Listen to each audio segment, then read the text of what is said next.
Upcoming DCT ಅಸ್ಪಿರೆಂಟ್ಸ್ಗೆ ನನ್ನ suggestions ಏನು ಅಂದರೆ, ಫಸ್ಟ್ ಆಫ್ ಆಲ್ ಸಿಲೆಬಸ್ನ ಅನಲೈಸ್ ಮಾಡಿ, ಸಿಲೆಬಸ್ ಕಾಪಿ ತೊಗೊಳ್ಳಿ, ನೋಡಿ ಏನು ಸಬ್ಜೆಕ್ಟ್ಸ್ ಇದೆ ಎಲ್ಲ ಅನಲೈಸ್ ಮಾಡಿ ಒಂದು ಬೆಟರ್ ಐಡಿಯಾ ತೊಗೊಳ್ಳಿ.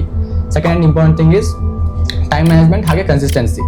ಫಸ್ಟು ಪ್ರಿಪ್ರೇಷನ್ ಆದಷ್ಟು ಬೇಗ ಸ್ಟಾರ್ಟ್ ಮಾಡಿ, ಹಾಗೆ ಆ ಪ್ರಿಪ್ರೇಷನ್ ಬೇಸ್ಡ್ ಆಗಿ ಒಂದು ಟೈಮ್ ಟೇಬಲ್ ಮಾಡೋದಾಗಲಿ ಅಥವಾ ಶೆಡ್ಯೂಲ್ ಮಾಡೋದಾಗಲಿ, ಆ ಶೆಡ್ಯೂಲ್ನ ಕನ್ಸಿಸ್ಟೆಂಟ್ ಆಗಿ ವರ್ಕ್ ಮಾಡ್ತಾ ಹೋಗೋದು, ಇದೊಂದು ಇಂಪಾರ್ಟೆಂಟ್ ಆಗುತ್ತೆ. ಇನ್ನೊಂದು ನೋಟ್ಸ್ ಮಾಡೋದು, ಯಾವುದೋ ಒಂದು ಕ್ಲಾಸ್ ಮುಗಿದ್ಮೇಲೆ ಅಥವಾ ಒಂದು ಚಾಪ್ಟರ್ನ ಕಂಪ್ಲೀಟ್ ಮಾಡಾದ್ಮೇಲೆ ನಿಮ್ಮ ಓನ್ ವರ್ಡ್ಸಲ್ಲಿ ನಿಮ್ಮ ಅಂಡರ್ಸ್ಟ್ಯಾಂಡಿಂಗ್ ಬೇಸ್ಡ್ ಆಗಿ ನೋಟ್ಸ್ ಪ್ರಿಪೇರ್ ಮಾಡಿ. ಇದು ಯಾವಾಗ ಹೆಲ್ಪ್ ಆಗುತ್ತೆ ಅಂದರೆ, ಒಂದು ನೋಟ್ಸ್ ಮಾಡಬೇಕಾದ್ರೆ ನಿಮ್ಗೆ ಬೆಟರ್ ಅಂಡರ್ಸ್ಟ್ಯಾಂಡ್ ಆಗುತ್ತೆ, ಹಾಗೆ ಇನ್ನೊಂದು ಎಕ್ಸಾಮ್ ಟೈಮಲ್ಲಿ ರಿವಿಷನ್ಗೆ ಲೈಕ್ ತುಂಬ ಹೆಲ್ಪ್ ಆಗುತ್ತೆ ಇದು. ನೀವು ಬಿಕಾಸ್ ನಿಮ್ಮ ಓನ್ ನೋಟ್ಸ್ ನೀವು ಬರ್ದಿರ್ತೀರ, ಸೊ ಬೇಗ ಅರ್ಥ ಆಗುತ್ತೆ. ಇನ್ನೊಂದು mock test, maximum number of mock ಟೆಸ್ಟ್ನ ಅಟೆಂಡ್ ಮಾಡಿ. ಇದರಿಂದ ಮೊದಲೇ ಒಂದು ಎಕ್ಸ್ಪೀರಿಯನ್ಸ್ ಸಿಗ್ತಾಗಿರುತ್ತೆ, DCT ಎಕ್ಸಾಮ್ ಹೇಗಿರುತ್ತೆ ಅಂತ ಒಂದು ಪ್ರೆಷರ್ ಹ್ಯಾಂಡಲ್ ಮಾಡುವಂಥ ಒಂದು ಐಡಿಯಾ ಸಿಗುತ್ತೆ. And this is helpful.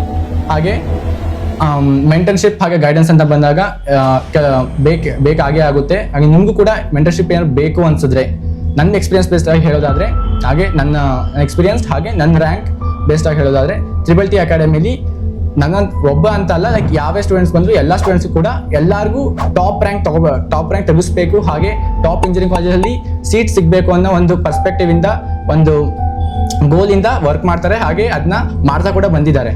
So ನೀವೇನಾದರೂ ಅಕಾಡೆಮಿಕ್ ಜಾಯ್ನ್ ಆಗಬೇಕು ಅಂತ ಇದ್ದರೆ, you can visit here and just as like me get a demo class and ನೀವೊಂದು ಲೈವ್ ಆಗಿ ಎಕ್ಸ್ಪೀರಿಯನ್ಸ್ ಮಾಡಿ, ನೀವೇ ನೋಡಿ ಯು ಕ್ಯಾನ್ ಚೂಸ್ ಇಟ್ ಅಂತ ಹೇಳೋಕ್ಕೆ ಇಷ್ಟಪಡ್ತೀನಿ.